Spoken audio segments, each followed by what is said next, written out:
মিনিটত কোনোবা দুৰ্বৃত্তই গুলি কৰি তেখেতক প্ৰাণহানি কৰে আৰু তাৰ পিছে পিছে মই আৰু আমাৰ এডিশ্যনেল এছ পি ক্ৰাইম আৰু আমাৰ গোটেই দিছপুৰ থানাৰ যি টীম আছে ডিফু থানাৰ যি টীম আছে আমি উপস্থিত হওঁ প্ৰায় 8মান বজাত আৰু তাৰপিছত আমি তদন্ত আৰম্ভ কৰোঁ। আমি আমাৰ টেকনিকেল ছাপোৰ্ট আৰু আমাৰ তদন্তৰ কালত আমি প্ৰথমতে দুজন যুৱকক আমি কৰায়ত্ব কৰোঁ। তেওঁলোক হ'ল মুকৰাং তেৰাং আৰু ৰাংচিনাথ ৰংপি। তেখেত দুজনক আমি প্ৰথমতে কৰায়ত্ব কৰাৰ পিছত তেওঁলোকক আমি সোধপোছ কৰাৰ পিছত আৰু এজন ব্যক্তিক আমি যোৱা নিশা আমি কৰায়ত্ব কৰোঁ। তেখেত হ'ল প্ৰবীণ ৰংপি আৰু তিনিওজনকে আমি কৰায়ত্ব কৰাৰ পিছত আমি যোৱাকালি সোধপোছ কৰাৰ পিছত কথা আমি জানিব পাৰিম। আৰু এই সংক্ৰান্তত আমি ইতিমধ্যে যি হাথিয়াৰ ব্যৱহাৰ হৈছিলে, যিটো পিষ্টল ব্যৱহাৰ হৈছিলে, পিষ্টলটো উদ্ধাৰ কৰিবলৈ সক্ষম হৈছোঁ আৰু দুইজাই মিছফায়াৰ্ড গুলিও আমি লগতে উদ্ধাৰ কৰিবলৈ সক্ষম হৈছোঁ, যিটো কথা ইতিমধ্যে আমাক এজন সংক্ৰান্তত এই হত্যাকাণ্ডটো হৈছিল। হয়, কি আৰু মানে এটা বৃহৎ গ্যাং টাইপ জড়িত হৈ আছে। আমি এতিয়ালৈকে কেইবাজন মানুহৰ নামো পাইছোঁ এই গোটেই কনস্পিৰেচিটোত।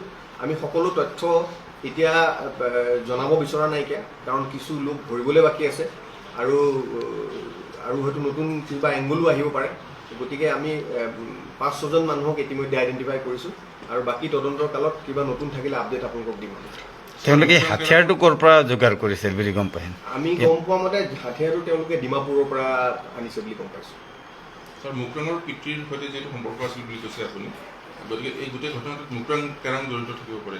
মুকৰাং জড়িত আছে, হয়, মুকৰাং জড়িত আছে। মুকৰাঙেই ফাইনেন্স কৰিছে বুলি আমি গম পাইছোঁ। মুকৰাঙে পিষ্টলটো কিনিবৰ কাৰণে পইচাৰ যোগানো মুকৰাঙে ধৰিছে বুলি আমি কনস্পিৰেচি কৰি পেলাই কৰিছে। এইটো তদন্তৰ পিছত পৰৱৰ্তী পৰ্যায়ত ওলাব।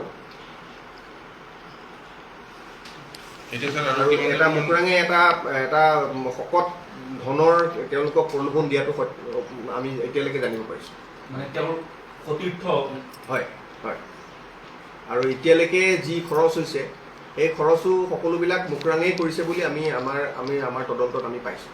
ছাৰ, ঘটনাটো সংঘটিত কোনে কৰিলে? মূল আসামিজন কোন? এইটো তদন্তৰ খাতিৰত এতিয়া আমি এই কথাটো ব্যক্ত কৰিবলৈ অলপ অসুবিধা হ'ব। এই গোটেই তদন্তটো চলি আছে। এতিয়া আমি কোনে কৰিলে সেইটো আমি ইতিমধ্যে গম পালোঁ আৰু কেনেকৈ কৰিলে আমি ইতিমধ্যে গম পালোঁ, আৰু কাৰ প্ৰৰোচনাত কৰিলে এইটো আমি গম পালোঁ। আৰু পৰৱৰ্তী পৰ্যায়ত আৰু ফাৰ্ডাৰ ডিটেইলছ আমি ইনভেষ্টিগেশ্যনটো কৰাৰ পিছতহে আমি গম পাওঁ।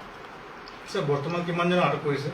বৰ্তমান আমি 3জন আটক কৰিছোঁ আৰু যিজন মুকৰাঙৰ পিতৃক আমি তেখেতক সোধপোছ কৰি আছোঁ বৰ্তমান।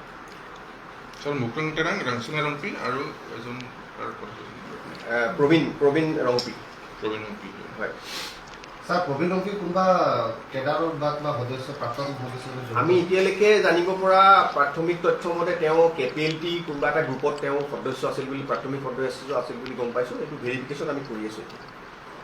ছাৰ, এতিয়া আৰু এটা কথা ওলাইছে ডিফু বজাৰত যে চেম ডে এজন MSCৰ ঘৰৰ সন্মুখত 3 গুলি ফুটোৱা হৈছিল। এইটো আপোনালোকৰ কেতিয়া তথ্য আছে নেকি? তেনেকুৱা তথ্য আমি পোৱা নাই এতিয়ালৈকে। তেনেকুৱা ধৰণৰ কোনো ৰিপৰ্টিং বা পুলিচৰটো আমাৰ কোনো জনোৱা নাই। আমি এইটো বাৰু আপুনি যেতিয়া কৈছে এইটো বস্তু আমি চাম। এই তথ্য আমি এতিয়ালৈকে পোৱা নাই।